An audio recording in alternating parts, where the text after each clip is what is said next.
Oke, selamat pagi semuanya. Sebelumnya, perkenalkan dahulu kami dari The Science. Dan pada kesempatan kali ini, The Science mengundang teman-teman IKOR yang lain untuk mengisi podcast pada hari ini. Nah, tujuannya dari The Science ini untuk memberikan informasi mengenai seputar sekolah atau kegiatan-kegiatan lain pada mahasiswa ilmu keolahragaan itu sendiri. Oke, jadi kita mulai ya, teman-teman. Sebelumnya salam olahraga Jaya. Oke. Masih harus semangat kan ya? Oke, pagi ini ya. Iya, betul sekali. Nah, biar pemirsa dan teman-teman tahu nih, mungkin teman-teman bisa perkenalan dari siapa dulu nih? Dari Mas Bima. Oke, dari Mas Bima dulu. Oke, nama saya Bima Laksana dari angkatan 20. Jurusannya dari IKOR Sedulur. Wih, Gitu. iya. Dari IKOR Sedulur, Bos. Dan satunya? Perkenalkan, nama saya Deni Ratih Barsiwi. Saya dari IKOR angkatan 20. Oke, berarti Mas dan Mbak ini sudah semester 6 ya? Iya, udah masuk semester 6 nih, Mbak. Dan sudah mulai membahas topik skripsika atau sudah memiliki tema? Wah, kalau itu mah agak dipikirin dikit-dikit sih kalau itu. Tapi ya pasti udah ada pandangan sih buat ke situ. Untuk Mbak Dianing sendiri sudah ada pandangan belum? Sudah ada pandangan karena saya ingin segera lulus ya. Pastinya dong. Iya. Oke, nah dilihat dari semester 6 ini pastinya sibuk kuliah kan ya? Nah, selain kuliah kesibukan kakak-kakak ini apa? Kalau saya sendiri mungkin ada kerja, terus ada latihan tipis-tipis lah. Latihan apa tuh kakak? Ya, ada olahraga sendiri di rumah. Karena kadang nggak olahraga karena udah capek kerja sama kuliah. Udah mungkin itu doang. Kalau Mas Bima? Kalau saya cuma kerja sama kuliah sih gitu. Kalau latihan sudah agak jarang banget, Mang. Tapi sebelumnya campurnya apa kalau boleh tahu? Kalau saya sih futsal campurnya. Futsal? Iya, ya. Mbak Dianing? Ya, saya olahraga sendiri di rumah. Oh, bukan atlet? Nggak ada yang atlet ini? Dulu sih atlet, tapi sekarang udah pensiun udah agak. Karena udah tua ya. Ya udah tua, tulang juga udah gak kuat lagi. Jompo ya kakak-kakak ini sepertinya. Nah, tadi kan di-mention juga Mas Bima dan Mbak Dianing ini bekerja. Nah, alasan bekerja sendiri itu apa dan mungkin bisa ngasih tahu pekerjaannya apa tanpa disebutkan mereknya. Kalau saya tuh ya kerja 4 jam di PT ya. PT Makna lah di food gitu. F&B. Ya, F&B. Nah, saya tuh mulai kerja tuh pada tahun 2020. 2020 sebelum masuk SBM tuh. Nah, sebelum masuk SBM saya itu kerja dulu, terus pertengahan tuh masuk coba SBM dan akhirnya masuk UNES juga. Nah, jadi sebelum saya kuliah tuh saya udah kerja juga dan udah setahun tuh nganggur gak ngapa-ngapain juga.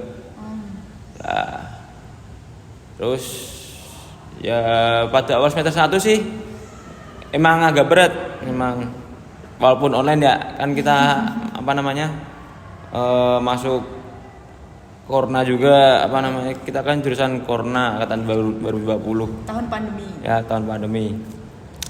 Agak sulit memang kalau bagi waktu, tapi kalau sudah terbiasa ya bisa memang kan. Kalau udah niat udah biasa emang udah bisa bagi waktunya doang itu sih. Oke, berarti udah lama ya, enggak Udah dari lama. kuliah baru kerja, tapi pas Sebelum itu kuliah. ada masa-masa kita nggak jadi UN kan kak? Nah. Itu udah mulai kerja. Itu belum, itu kan aku kan jurusan angkatan 19. Udah itu udah UN. Terus gebiar dulu setahun. Ya gitulah, ada proses dulu. Terus habis itu mikir 2020 tuh jalannya gimana kok aku gini-gini aja lah. Mikir teman-teman udah udah ada jalannya. Terus aku ngambil putusan ya gitulah. Kerja dulu lah. Habis itu adalah nyoba yang lain, nyoba univ akhirnya keterima di SBM gitu. Akhirnya ngelanjut. Ini yang lanjut sampai sekarang Iya. ya. Sampai akhir nanti kan pastinya kuliahnya. Kalau itu sih kayaknya enggak sih. Soalnya kan magang juga kan enggak tahu itu. Iya. Kakak apa yang PKL tuh. Prigel kalau kita Ya, kan. Nes Prigel. Iya. Nah, untuk Kak Dianing sendiri itu gimana? Alasan bekerja itu kenapa?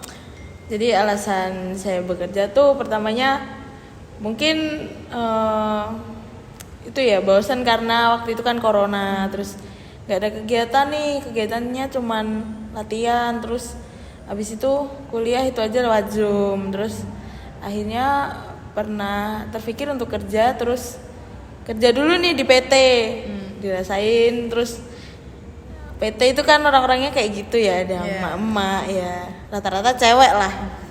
Terus ternyata ada isu tuh mau berangkat kuliahnya kan, terus akhirnya diputuskan untuk saya keluar. Terus setelah itu jalan 2 semester ngerasa bosan lagi nih karena cuman kuliah terus latihan aja, itu kadang karena kan jauh kuliah sama tempat latihan kan.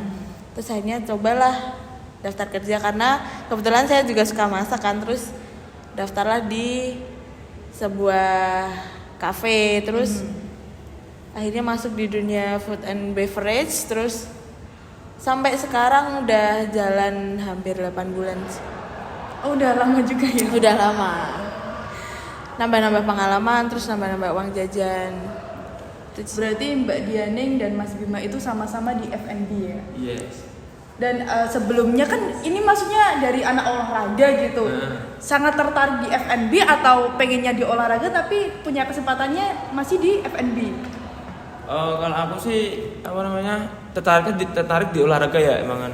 Terus nggak tahu kenapa bisa ke F&B gitu.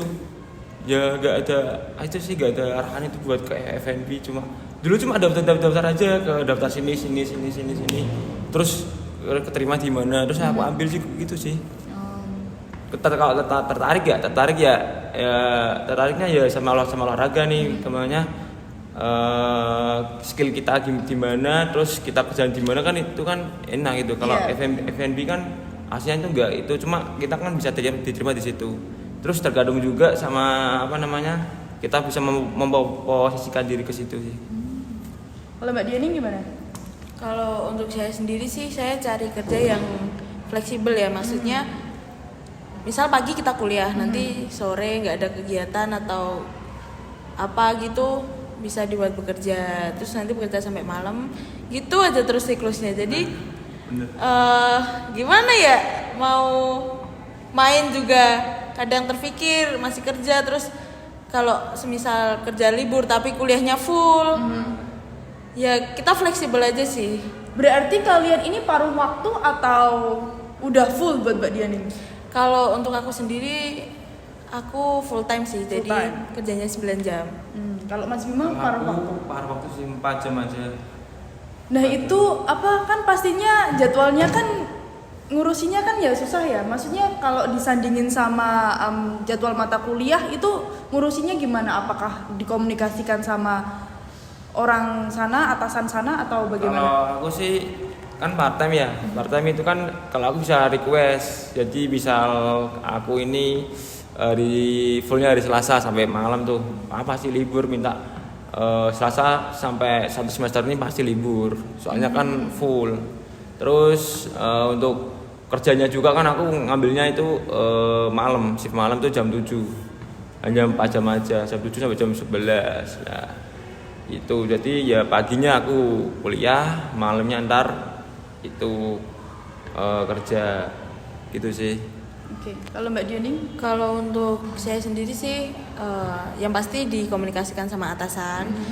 Terus di divisi saya sendiri kan ada teman-teman yang lain, jadi yang penting komunikasi, terus teman-temannya bisa backup, jadi aman semua. Oke, nah apa namanya kalau pergantian semester itu pastinya kita ambil KRS kan, dan kita baru mengetahui jadwalnya pada saat kita udah ngambil KRS. Nah itu gimana? Maksudnya ke atasannya itu bilangnya udah dari sebelum semesteran mulai atau pas semester udah mulai baru ngomong? Kalau aku sih requestnya bisa misal ya jadwal kerja itu keluar hari Minggu malam. Nah hari Kamis itu bisa request dan Jadi misal seminggu ini hari Minggunya itu jadwal udah keluar, Kamisnya bisa request Pak atau Bu ini saya besok jam masuk kuliah jadwalnya itu gini ya, jadi bisa request. Jadi minggunya itu udah ditata semua gitu sih. Fleksibel ya berarti. Fleksibel sih kalau aku. Kalau untuk saya sendiri itu tadi kan jadwal itu yang buat tuh jadi divisi saya sendiri. Jadi atasan itu nggak ikut-ikut jadwal, tapi kalau semisal ada izin-izin itu tetap ke atasan. Terus kalau semisal jadwal itu biasanya dibuat saat malam atau sore itu kan full tim kan ada semua. Terus nanti ditanya kamu bisanya masuk apa gitu. Jadi kalau semisal yang satu tidak bisa, yang satu bisa backup. Aku nggak ada jadwal nih hari ini, jadi aku bisa pagi semisal gitu. Ya mungkin itu sih. Berarti koordinasinya sama teman sekerjaan gitu ya? Iya, soalnya untuk daftar kehadiran itu nanti bisa dilihat ada absensinya pakai finger atau pakai Face ID ya, mungkin itu. Sudah canggih ya Kak? Iya, sudah canggih perusahaan saya. Nah, masuk ke alasan memilih bidang tersebut kan tadi udah, pembagian waktu juga udah. Nah, pastinya ada dong kesulitan bagi mahasiswa, apalagi olahraga yang banyak di lapangan, banyak di kelas untuk teorinya. Itu pembagian waktunya gimana, dan pastinya banyak tugas-tugas gitu kan Mas Mbak. Itu bagaimana cara mengontrol kalian tetap bisa masuk kuliah, bisa mengerjakan tugas dengan tepat waktu, itu gimana? Kalau aku sih belajar dari kesalahan sih. Kalau dulu emang aku akuin nggak bisa membagi waktu ya, bagi waktu antara kuliah sama kerja itu gimana. Apalagi udah pertama kali dapat uang, itu pasti kuliah pasti itu pasti akan ditinggalkan kembalinya. Wah enak nih dapat uang ini. Tapi kembali lagi ketika diri kita masing-masing setelah berlanjut tuh mau gimana kalian, mau lulus cepat atau mau lulus lambat gitu. Jadinya ya belajar dari kesalahan lah. Dulu aku sering ngulang banyak gara-gara itu kerja gak bisa bagi waktu, terus udah enak dapat uang, terus jadinya ya ulang-ulang terus. Nah kalau kita memiliki tujuan untuk lulus cepat dan kerja itu adalah konsekuensi kalian, keputusan kalian sih. Kalau keputusannya kalian mengambil kerja ya itu konsekuensinya gimana, ngantuk capek pasti ada, tapi kan itu konsekuensi, ya kan. Nah daripada ntar kalian malah ngulang terus kita teman-teman udah pada lulus semua, kita belum lulus, mendingan ya kan ada waktu tuh, waktu paling ikor kan nggak terlalu rumit untuk itu, pasti ada jeda waktu buat ngerjain tugas gitu sih. Kalau Mbak Dianing sendiri? Kalau saya untuk kuliah kan selama 1 minggu itu kan tidak full. Iya betul. Jadi mungkin kalau semisal tidak ada jadwal, saya bisa ambil shift pagi, nanti malamnya bisa mengerjakan. Kalau masih semangat lah, kalau semisal udah capek ya mungkin istirahat dulu sebentar. Terus saya juga bersyukurnya punya teman-teman yang selalu mengingatkan saya akan tugas, sehingga saya bisa menyelesaikan tugas tersebut selama tepat waktu. Oke, berarti memiliki manfaat juga ya. Iya. Kak? Oke. Jadi bisa dibilang kalian ini kan udah gede, jadi udah bisa membagi waktu sendiri. Nah, kalau dari kalian ini apakah punya planner, catatan gitu, hari ini mau ngapain, harus kerjain apa itu ngalir aja, yang penting sedapatnya gitu. Kalau aku sih udah planning sih. Pulang jam segini, terus sampai rumah aku kan bawah di Semarang bawah. Yeah. Sampai Gunung Pati jam segini, terus tidur rata-rata pasti aku jam 3, jam 4 bangun, misal hari Selasa bangun jam 7 itu udah masuk, jadi aku bangun jam 6 lah, paling enggak jam 6 setengah 7. Tapi kalau terlalu capek mesti ya gimana lagi. Tapi ya harusnya bisa sih ngontrol waktu itu, jadi ya tubuh tuh sudah terbiasa dengan jadwal kita gitu. Iya, tapi kan kurangnya tidur kan pastinya nanti membawa resiko lain kan. Nah, itu. Nanti di kelas nggak fokus, masuk kelas telat ya kan. Iya benar banget tuh. Tapi ya itu semua balik lagi sih di resiko yang Harus kita dihadapi. yang kita ambil. Karena kita udah memilih seperti itu, maka emang konsekuensinya harus seperti itu. Jadi kita harus menanamkan rasa tanggung jawab antara kuliah dan bekerja gitu. Sangat memotivasi sekali untuk bekerja teman-teman ini. Nah, ini pendapat kalian deh. Bekerja untuk mahasiswa itu gimana? Apakah harus untuk mencari pengalaman atau ya sepengennya kalian gitu? Dari pendapat kalian sendiri. Kalau aku sih tergantung orang masing-masing sih. Kalau dia ingin kuliah aja, memang mendapatkan relasi di mana-mana, bisa mendapatkan teman-teman di relasi. Tapi kalau pengalamannya kan, kita kuliah kan untuk kerja nih, kuliah untuk kerja. Kalau ada waktu sih, kalau misal minimal lah, kalau anak laki-laki paling enggak ya nge-Grab, Gojek, enggak apa-apa, enggak masalah. Itu kan buat pengalaman kita. Yang pengalaman yang diambil apa? Bukan uangnya, tapi apa? Tanggung jawab pertama itu buat kedepannya, buat kita kerja nanti pas kita udah kerja enak, pasti ada rasa tanggung jawab, terus ada mandiri juga gitu.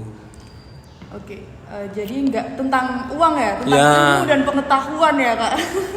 Apa namanya, sikap diri sih kalau itu sih. Iya, dan yang penting gengsinya nggak boleh tinggi ya kak, kalau mau ini menyusup pengalaman gitu. Nah, kita nggak boleh terlalu dangak lah kalau kata orang Jawa gitu. Membumi lah. Nah, itu. Nah, untuk Mbak Diani sendiri gimana?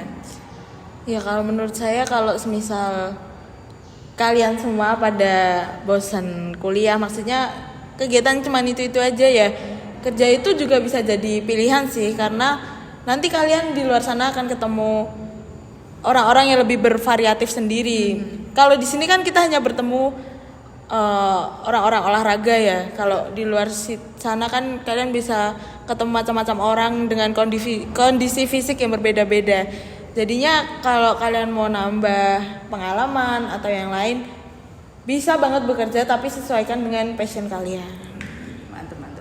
Nah, berarti selain bekerja mendapatkan pengetahuan, sama experience, sama uang juga buat tambah-tambah, kita juga bisa melihat karakter dari orang-orang lain ya kak. Iya. Pastinya di kafe maupun di perusahaannya Mas Bima ini banyak sekali orang-orang yang pesen dengan karakter yang berbeda-beda begitu. Iya. Nah itu dari karakter, ada yang pastinya ada yang tinggi, ada yang merendah. Itu kalian agak shock gitu nggak?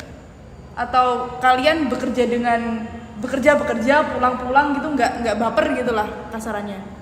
Kalau pertama kerja itu aku pas pernah sih pengalaman kena marah sama customer gitu. Terus awalnya itu sih takut. Terus aku nggak bisa pembayaran melalui edisi bank gitulah, ada edisi bank. Nah, aku nggak bisa tuh. Habis itu dimarahin sama dia. Nah, terus aku kan pertama kali kerja tuh. Nah, aku takut. Tapi semenjak itu ya dengan ketemu dengan orang-orang berbeda itu ya enak juga sih. Misalnya kembangannya kita bisa gimana sih cara kita buat melayani atau mendapatkan orang-orang seperti itu dengan sikap yang berbeda-beda gitu sih. Kalau Mbak Diani? Kalau untuk saya kan tidak seperti Mas Bima, karena Mas Bima kan langsung menghadap ke customer. Kalau saya kan bekerja di balik layar lah istilahnya. Nah kalau saya tuh shocknya tuh menghadapi temannya, karena Teman satu tim? Iya, tidak satu tim, teman satu tempat lah. Oh iya. Kita bekerja kan untuk menciptakan gimana ya, antar divisi kan harusnya menciptakan Kekeluargaan. Iya, kekeluargaan seperti itu. Jadi kalau semisal ada satu yang baper, terus nanti itu akan mempengaruhi ke semua. Jadi kerjanya tuh jadi tidak enak gitu. Jadi terbawa emosi lah atau yang lain. Jadi kalau saran saya kalau bekerja tuh ya kalau sudah dimarahin sudah lupakan saja, karena jangan berlarut-larut lah dengan itu, karena nanti akan mempengaruhi flow kerja yang tidak sehat seperti itu. Jadi belajar banyak ya. Iya. Mbak Diani sama Mas Bima. Jadi kalau ada permasalahan di kampus kasarannya udah cuman gini gitu. Nah, Udah nggak kaget. Kata-kata baper udah dihilangin sih kalau di kerjaan, memang udah jadinya ya biar kerjanya enjoy, enak gitu. Jadi kayak profesional, kita di dalam gini, di luar begini gitu. Tapi jadi membentuk kepribadian yang lain dong, Mas Bah. Iya, setiap orang kan Iya. kepribadiannya itu banyak. Jadi harus bisa menyesuaikan dengan Menyesuaikan. lingkungan di sekitar. Oke. Nah, ini kan Mbak Dianing sudah 8 bulan. Untuk Mas Bima Udah 2 tahun lebih. 2 tahun lebih. Nah, nantinya pastinya kan akan lulus. Nah, apakah tetap menjalani di FNB itu apa mau menuju ke bidang kalian olahraga? Kalau aku mau ke bidang aku sih, kan apa namanya, ya ini aku lihat gini, tujuanku gini, jadi udah ada rancangan gitu sih. Kalau Udah terencana ya Mas Bima sendiri? udah terencana sih. Kalau ini kan cuma hanya buat batu loncatan terus membentuk pribadi Yang itu. kuat dan tangguh. Jadinya ntar kalau kita Banteng. udah kerja gak kaget sih. Iya, gitu. benar. Apalagi dunia kerja kan sangat keras ya. Mas. Iya. Semua ancaman-ancaman itu menjadi satu kan. Persaingan juga. Nah, buat Mbak Dianing sendiri? Kalau untuk saya sendiri sih, kalau bisa ya ambil sesuai yang saya minati sekarang kuliah. Kalau bisa sih nanti berimbang ya. Kalau bisa, kalau tidak bisa ya ambil salah satu. Nah, kalian kan dari Semarang. Semarang. Kabupaten Semarang. Oke. Kabupaten dan Kota Semarang bersatu. Nah, pastinya kan di daerah kalian kan memiliki apa ya, organisasi olahraga dari berbagai cabang olahraga gitu. Nah, apakah kalian ingin ikut mengembangkan dan memberikan inovasi dan masuk ke dalam dunia olahraga tersebut, atau ingin mencari yang lain dulu? Kalau aku olahraga itu udah dulu sih, udah SMA udah ikut klub juga, terus turnamen juga udah. Jadinya ya sekarang aku udah pensiun dan semuanya udah nggak olahraga lagi gitu. Kalau dulu sih pas SMA ya emang SMP SMA dulu, tapi kalau sekarang fokus ke itu aja, ke karir dulu aja lah gitu. Tapi kemungkinan ada nggak ke instansi pemerintahan olahraga di daerah Mas Bima? Apanya? Di Kota Semarang misalkan pengen nih kerja di KONI, Oh. pengen nih kerja di Iya toh, ya nah, itu kan sesuai jurusan aku, makanya pengen masuk ke situ, gimana caranya cari relasi di situ Iya, juga betul. gitu. Oke, kalau Mbak Dianing kan atlet dari kabupaten nih. Nah, apakah ingin menjadi pelatih atau pengen gabung di KONI kabupaten? Untuk kedepannya sih kalau bisa ke jenjang yang lebih tinggi ya, kalau bisa ke pusat. Terus juga masih pengen itu sih berkelana ke tempat-tempat lain. Jadi mensurvei lah tempat-tempat lain, kok ternyata beda, nanti bisa diimplementasikan ke daerah kita sendiri. Iya, betul. Seperti itu. Tapi akhirnya nantinya bakalan balik ke daerah masing-masing juga untuk mengembangkan itu nggak? Pasti dong, Pasti. karena itu kan tempat lahirnya kita. Mantap. Kalau bisa kasih yang bermanfaat. Saling memberikan kebermanfaatan. Iya. Nah, untuk pertanyaan terakhir nih. Harapan dari Mbak Dianing sebagai mahasiswa yang bekerja maupun tidak selagi mengambil kuliah itu gimana? Harapan saya untuk kedepannya pengen cepat lulus, terus tetap fokus kepada apa yang kalian tuju. Jangan sampai kegiatan yang lain itu mengecoh tujuan kamu. Jadi ya bolehlah cari kegiatan lain untuk mengisi kebosanan atau yang lain, tapi tetap ingat tujuan kamu itu apa. Iya, karena prioritasnya Iya. kuliah. Iya. Oke. Kalau Mas Bima sendiri? Kalau saya sih sama sih, walaupun kita memiliki suatu banyak kegiatan atau kerja atau organisasi atau apapun, di sini di Semarang di UNES ini kita tujuannya satu, kita mencari gelar saja satu. Ya jangan gara-gara kerja, jangan gara-gara organisasi kalian malah nggak lulus, terus malah apalagi kalau molor ke semester 12, 13 kan itu sama aja. Kasihan lah orang tua, kita udah nguliahin kita buat bayar UKT, bayar lain-lainnya, tapi kita malah semesternya malah dilamang-laming gitu kan, kasihan juga mereka. Harapan mereka juga kita ingin lulus cepat juga kan. Jadi ya tujuan kita ya di sini ya kuliah, terus kalau kalian sudah mengambil keputusan apa itu ya tanggung jawab kalian, jangan sampai mengganggu kuliah kalian gitu aja. Oke. Pesan buat mahasiswa IKOR apa nih? Buat kedepannya baik-baiknya gitu. Tetap semangat untuk mahasiswa IKOR.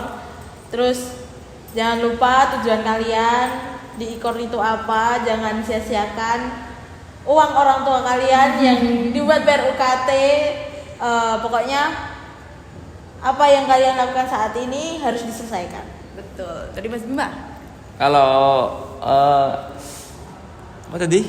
Pesan buat pesan. mahasiswa IKOR. Pesan buat mahasiswa anak adik-adik dan mahasiswa IKOR, ya tujuan kalian di sini itu apa? Kalian itu di sini itu mau kemana? Terus jangan sampai kalian menunda-nunda waktu kalian ingin di sini terus atau gimana? Janganlah. Di sini kita sama-sama cari ilmu, kita lulus cepat, kita memiliki tujuan walaupun badai dan laut menyerang. Yang penting kita tuh harus lulus cepat. Jangan sampai banyak yang ulang pertama itu, jangan sampai nilai enggak tuntas atau gimana itu itulah haburkanlah, janganlah. Nanti malah kalau di semester tua kalian malah bingung sendiri malahan. Iya. Di semester masih 1, 2, 3, 4 itu jangan sampai ada yang ngulang. Pokoknya kalau semester tua biar kalian fokus ke skripsi aja. Udah, jangan sampai mikir gimana ngulangnya gimana jangan gitu sih. Karena pengalaman ya Mas Bima. Iya, pengalaman sih. Mungkin Mas Bima sama Mbak Jenny pernah mengalami gangguan nilai, nggak keluar kah atau harus mengulang kah gitu? Aku ada sih.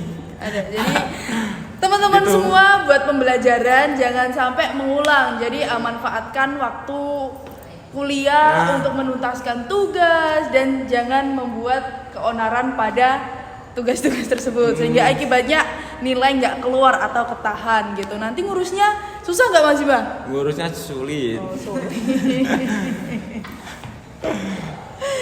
Oke, jadi begitu aja podcast dari teman-teman kita yang luar biasa ini, Mbak Dianeng dan Mas Bima, karena mereka ini bisa memanage waktu dengan baik dan benar untuk berkuliah dan bekerja walaupun agak atah-atah sedikit ya Mbak Mas dalam berkuliahan, tapi tetap fokus ke tujuan awal. Apa yang harus kita mulai, kita harus mengakhiri juga. Terima kasih. Wassalamualaikum warahmatullahi wabarakatuh. Siap.